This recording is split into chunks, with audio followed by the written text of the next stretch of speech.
There I was in the courtroom before the judge, the prosecutor on my left, ready to present his case.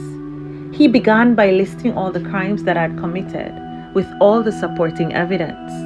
I had no one to defend me. There was nothing I could do, since all of it was true. I committed all those sins.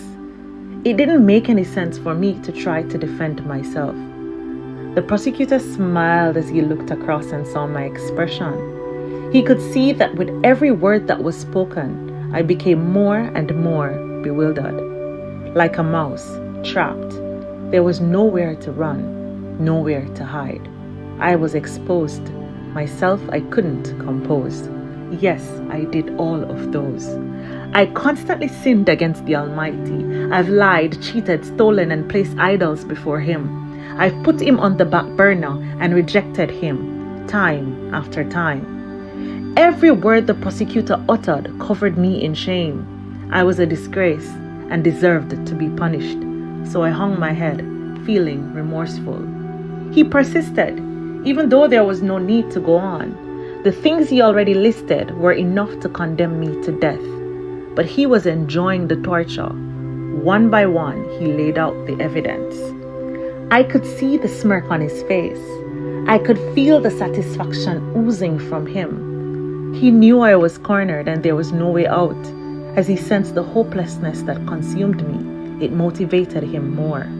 His goal was to leave me completely broken. The more he spoke, the more confident he got.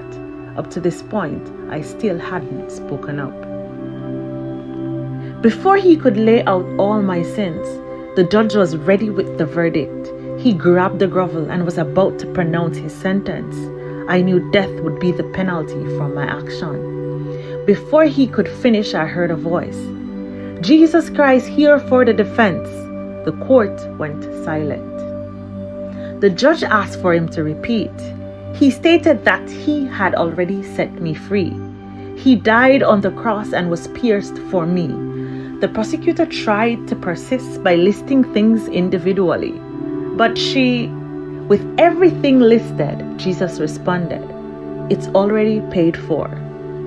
Jesus went on, "Look, see my nail-scarred hands and the scars from the lashes I got? I took the burden of sin so she doesn't have to carry it herself. The moment she gave her life to me, her condemnation was removed and she was set free. Yes, she deserves death, but I, Jesus, paid the price." The courtroom went completely still, waiting for the verdict, some in eager anticipation and some with dread. The judge finally dropped the gavel and said, "Miss, you are free to go. Remember the punishment that Jesus had to bear to give you this life. Indeed, you deserved death, but Jesus took your place instead." The prosecutor looked up in shock as he thought the case was already done. He thought he had won, but Christ came in time to defend me. His sacrifice is why I am free.